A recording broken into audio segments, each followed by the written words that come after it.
él habla de un gobierno regular, es decir, un gobierno, el poder que gobierna, cualquier sea su naturaleza, uh, puede contratar una deuda odiosa. Puede, es decir, que no es que es permitido, es que ocurre que un gobierno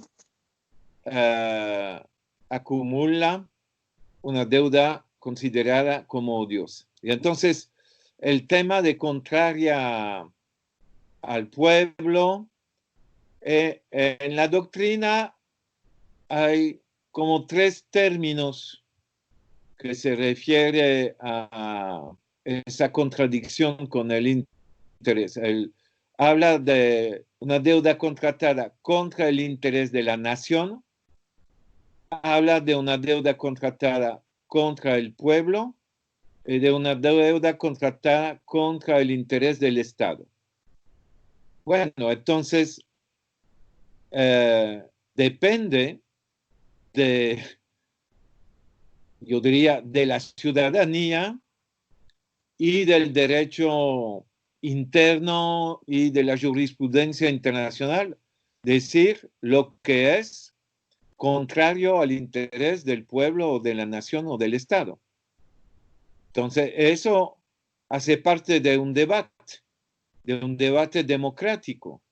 Entonces, para mí, en cada circunstancia es absolutamente necesario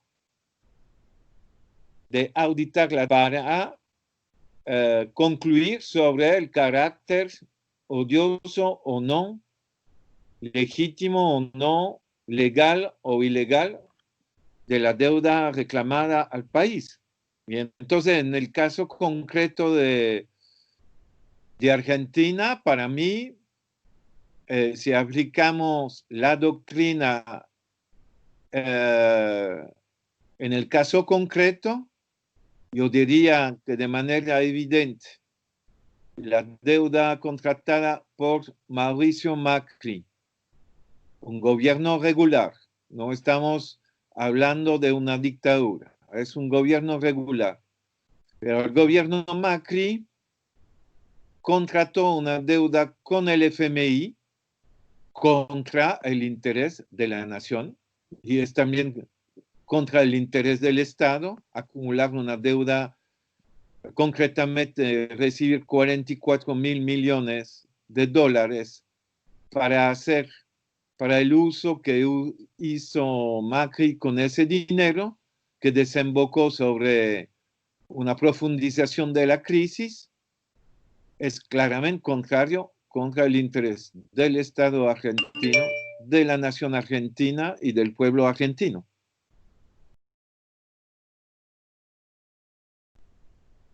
También se necesita una auditoría y un análisis con participación ciudadana de la ciudadanía del país. Pero me parece también muy claro, ¿no? La complicidad implica el conocimiento de parte de los prestamistas, pueden ser como el FMI, una institución multilateral, pueden ser tenedores de bonos, compradores de bonos, puede ser bancos que otorgaron créditos al país. Si es, y el uso que se hace, en el caso del FMI, es muy claro que el FMI dicta condiciones, así que conoce el uso de manera evidente, porque no solamente lo conoce, sino que participa del uso que se va a hacer del dinero otorgado. En el caso del FMI, no solamente el FMI conocía, pero además dicta o se pone de acuerdo con el gobierno que pide prestado dinero al FMI. Hay una carta de intención que es negociada entre el FMI y el gobierno. Sea el gobierno de Macri, pero podríamos hablar también de créditos anteriores del FMI con otros gobiernos argentino, incluso la dictadura militar, que recibió el apoyo del FMI. Y respecto a los demás prestamistas, yo diría hay una obligación de parte de un banco o de parte de un fondo de inversión de analizar, por ejemplo, la solvabilidad de la persona o del país que le está pidiendo dinero. Y tiene que también, eso es en general, incluso cuando un banco otorga un crédito a una empresa o a una familia, tiene la obligación de averiguar la solvabilidad y discutir las condiciones, etc. Entonces, en el caso de bonos, el gobierno emite un prospectus explicando la situación económica, en qué condición está contratando la deuda, etc. Y el fondo de inversión se llama Goldman Sachs, JP Morgan, BlackRock, etcétera. Ustedes tienen la lista de los principales tenedores de bonos argentinos. Ellos tienen la obligación de analizar la veracidad del prospectus, ¿me explico?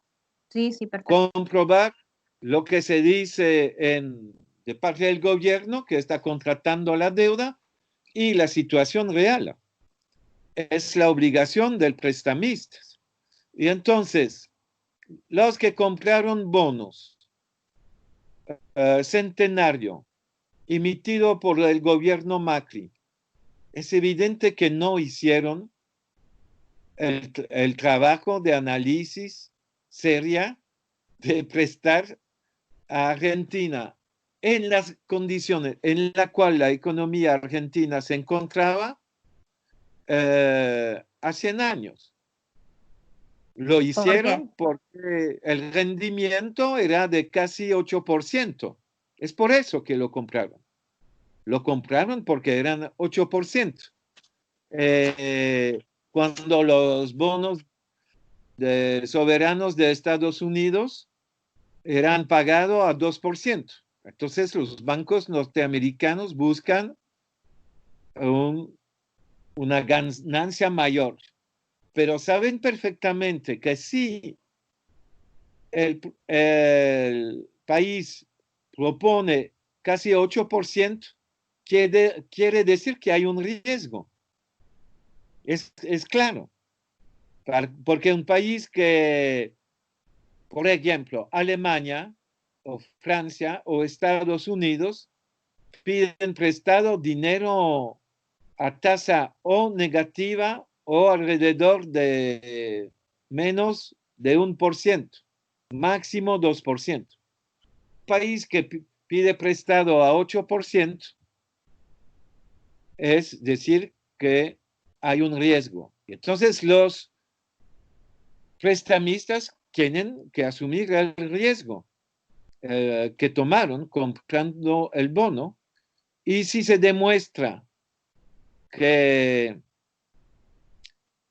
aceptaron explicación del gobierno que eran explicaciones mentirosas sobre la situación real, entonces hay una falta de una culpa de los tenedores de bonos.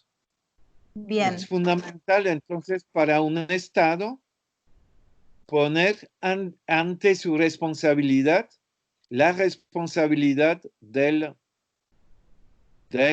inversionistas que compra bonos.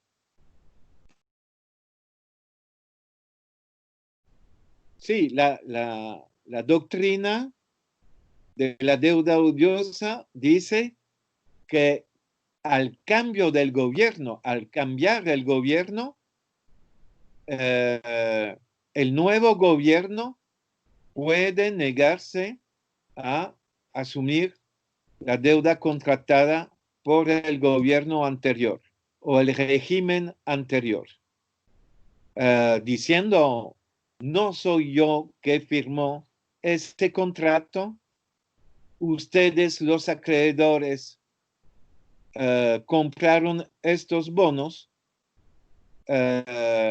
ayudando al gobierno anterior y sabiendo que era muy riesgoso, que la situación económica no era la situación económica afirmada. Y también puede el nuevo gobierno hablar del uso del dinero, por supuesto. Claro. Y si se demuestra que el gobierno anterior acumuló deuda, ¿para qué? Para mantenerse al poder. Por ejemplo, para intentar, como el caso de Macri, mantenerse en el poder en las elecciones siguientes. Y no funcionó porque la crisis se profundizó. Pero es claro que endeudó fuertemente el país. A partir del 2018 ya había empezado a aumentar la deuda al inicio del gobierno Macri, pero hubo un aumento acelerado con el préstamo del FMI en 2018 y el bono centenario, etcétera. De cara a las elecciones, digamos. De cara a las elecciones. Entonces, eso se puede decir, el gobierno anterior acumuló deuda en su propio interés para mantenerse en el poder, ganar las elecciones y no respetando el interés de la nación. Y entonces es claro que es un... Entonces usted me pregunta sobre si hay un tribunal. No hay ningún tribunal internacional sobre las deudas. No hay. Es un tema ya desde más de un siglo. Y es un tema que tiene que ver con toda la historia de Argentina. Al final del siglo XIX, inicio del siglo XX, dos grandes políticos y juristas, un argentino y un uruguayo, Drago y Calvo, pelearon sobre ese tema contra incluso el uso que hacían los prestamistas como Inglaterra, Estados Unidos y Francia de su posición de acreedor. Y hubo una negociación en La Haya. Es la primera conferencia internacional de La Haya sobre el tema, y el tema fue deuda. Ese tribunal de La Haya sigue existiendo, pero no tiene la competencia sobre el tema deuda, salvo si es una deuda entre dos estados. Por ejemplo, Argentina, si Argentina tiene una deuda con países miembros del Club de París. Argentina podría ir ante la Corte Internacional de La Haya si hay un litigio con otro país acreedor. Eso es imaginable, pero respecto a un organismo multilateral o acreedores privados, no hay competencia de la Corte Internacional de Justicia. Pero en las negociaciones entre Drago, en representación de Argentina, y Estados Unidos en La Haya, en los años 1906 y 7, ya se discutía constituir un tribunal internacional. Y no se constituyó. Cuando hubo la crisis de los años 30, hubo nuevamente una discusión sobre un organismo internacional y no desembocó sobre la creación de un organismo internacional. Y después de la crisis argentina del 2001, la directora del FMI, Ann Kruger, del lado de Estados Unidos, también habló de un mecanismo multilateral de negociación, pero no desembocó sobre ninguna decisión. Así que no hay tribunal internacional que es competente. Por eso, la solución es el ejercicio de la soberanía. Es decir, un país, un gobierno, se basa sobre las jurisprudencias, el derecho internacional, el derecho interno, su constitución interna, y toma una decisión justificada de manera soberana. Bueno, para mí, un fondo de inversión que compra deuda en el mercado secundario tiene que analizar también la situación en la cual se encuentra el país. El comprador de bonos sobre el mercado secundario no puede afirmar, no sé nada de la situación del país, compré ese bono y hay que pagármelo. Sabemos que ellos analizan la situación y por eso hablamos, y el FMI también lo habla, de fondos buitres que compran bonos con la mera intención de enjuiciar al país y sabiendo perfectamente que el país se encuentra en una situación una situación económica muy mala, que hace que los bonos se venden a 10 o 20% del valor nominal, y los fondos buitres esperan un mejoramiento de la situación, como ocurrió con Argentina después de 2005, para enjuiciar al país. Entonces, claro que tienen una responsabilidad. Y entonces, pero para mí también una solución es la siguiente. Es muy importante. Y hay un caso, hay una jurisprudencia. Para mí un gobierno como el gobierno argentino, pero cualquier gobierno legítimo, puede exigir un registro de los acreedores en un momento dado. Dice, a tal fecha, yo negocio solamente con los tenedores de bonos que se declaran ante nuestra autoridad. Tienen que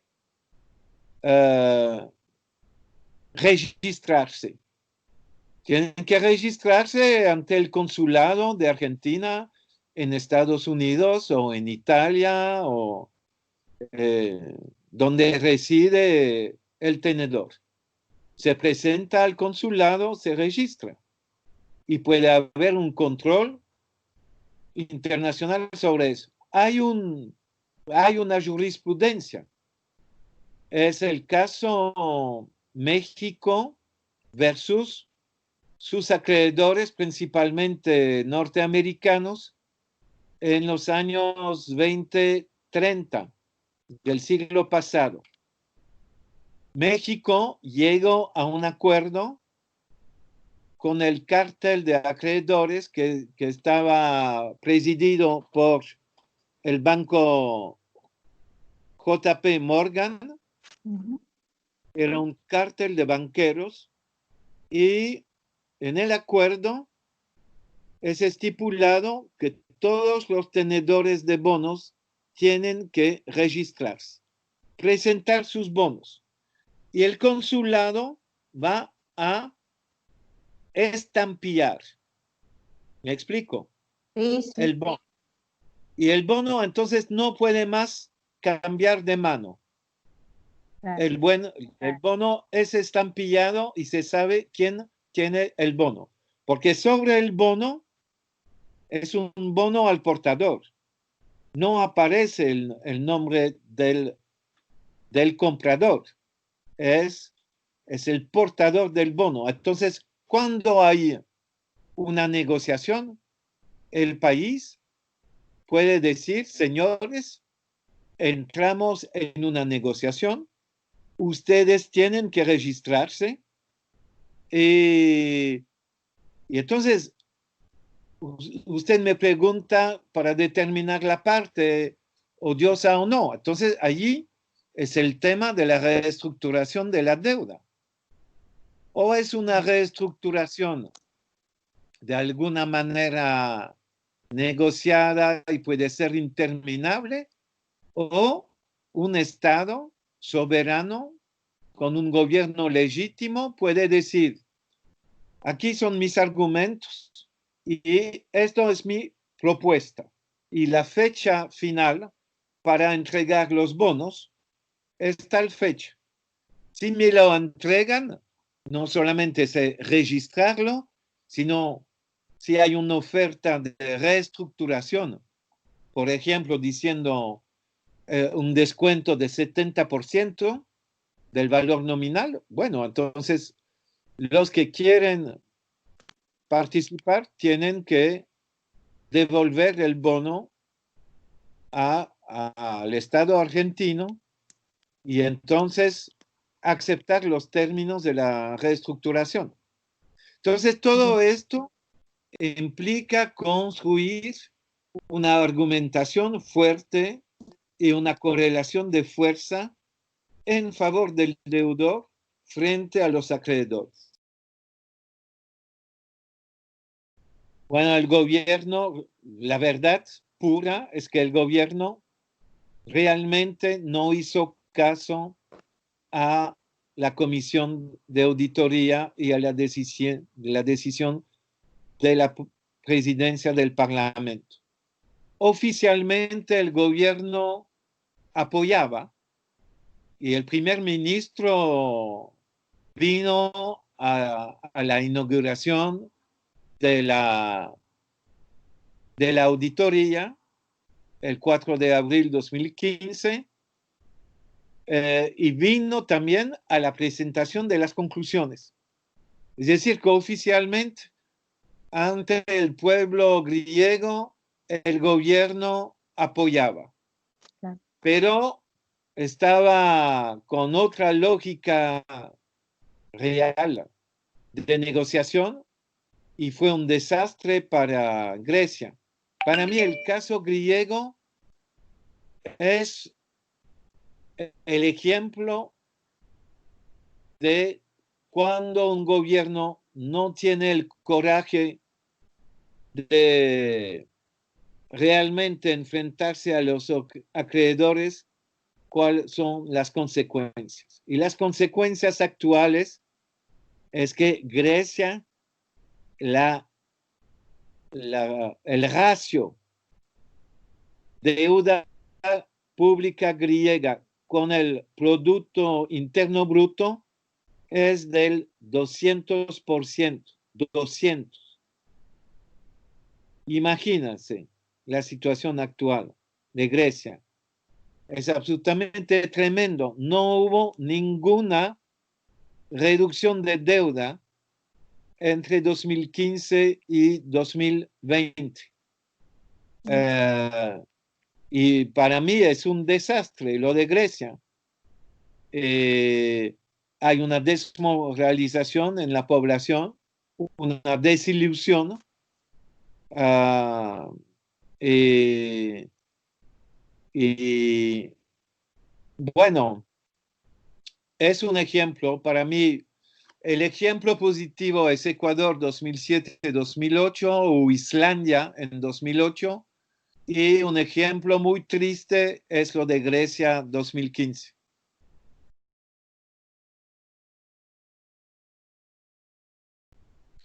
Bueno, hay varias muestras de varios estudios, incluso de gente del Banco Interamericano de Desarrollo o antiguos altos funcionarios como Hugo Panizza, que ahora es profesor en Ginebra.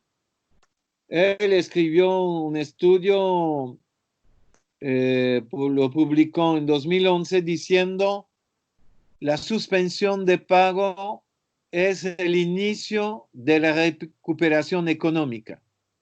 Y lo dice basándose sobre Argentina 2001-2005, Rusia 98-2003 y otros casos.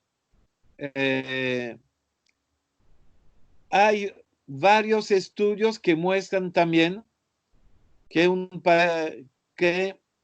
hay una competencia entre prestamistas. Entonces, si un país impone a sus acreedores una quita muy fuerte,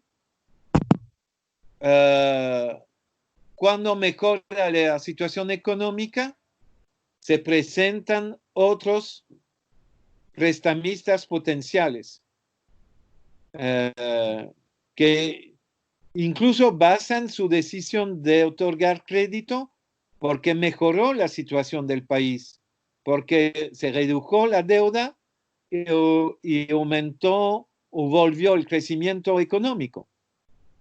Entonces ahí, a ese nivel, la idea que un país que suspende el pago de esa deuda no logra volver a los mercados es una idea falsa.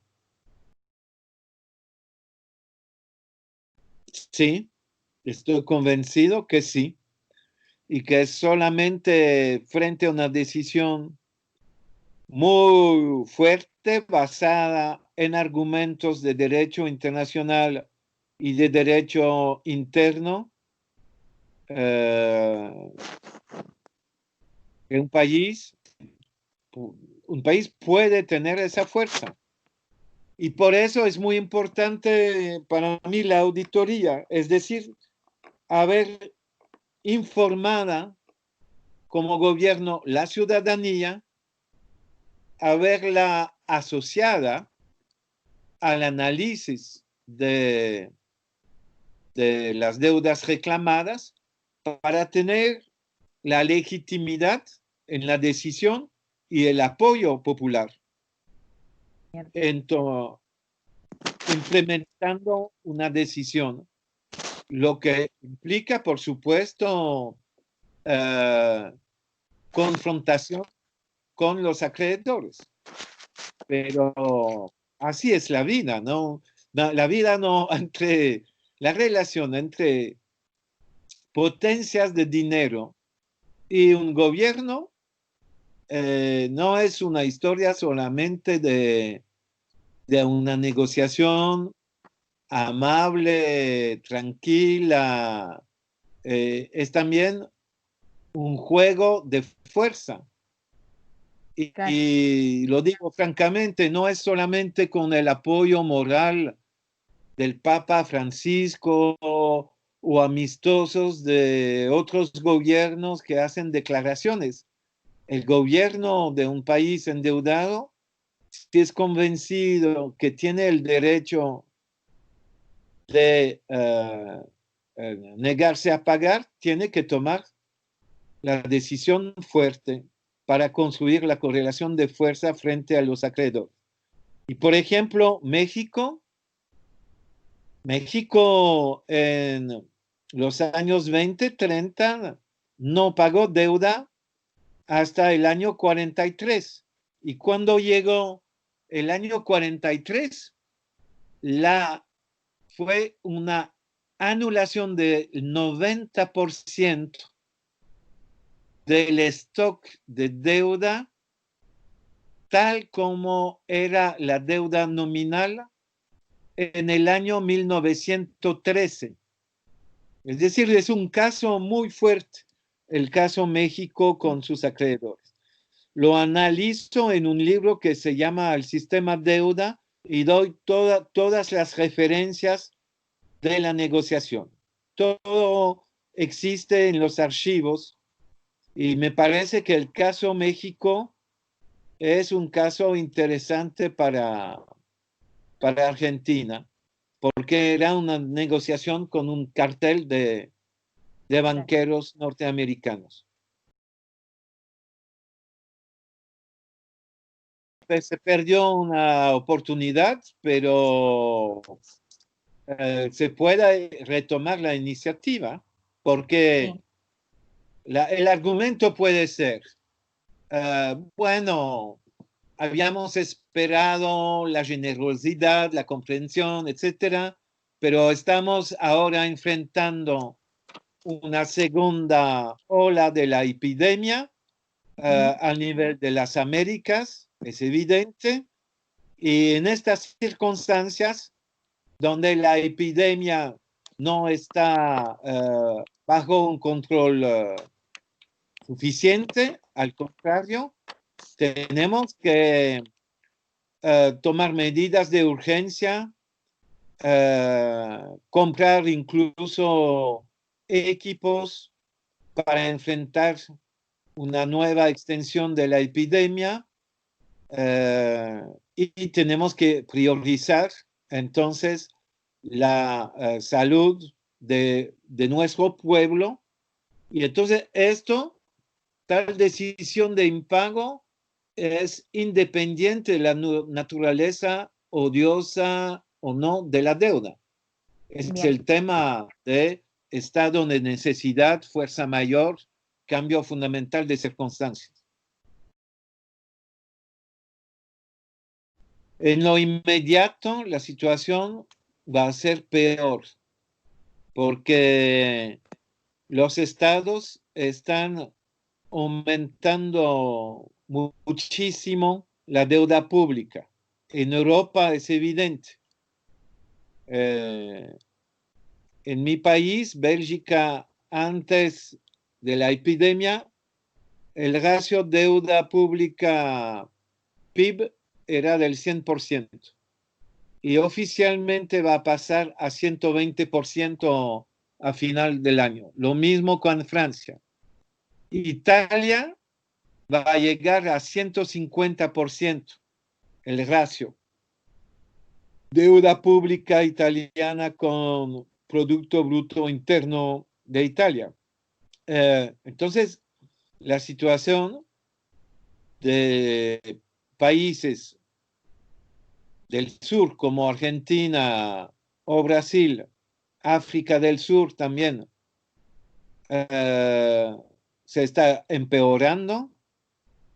Para enfrentar la crisis económica, los estados buscan nuevos créditos y en el norte lo mismo. Así que mi impresión es que las crisis de deudas públicas van a agudizarse en los 5 o 10 años que vienen y va a ser un tema nuevamente muy central al nivel internacional. Países como Brasil, Sudáfrica, entonces países de los BRICS, y países del norte como la mayoría de los países europeos, y por supuesto los más débiles en Europa, es decir, España, Portugal, Italia, Grecia, ellos van a encontrarse en una nueva situación muy difícil y con temas de suspensión de pago posible, reestructuración de deuda, negociación muy larga, etcétera.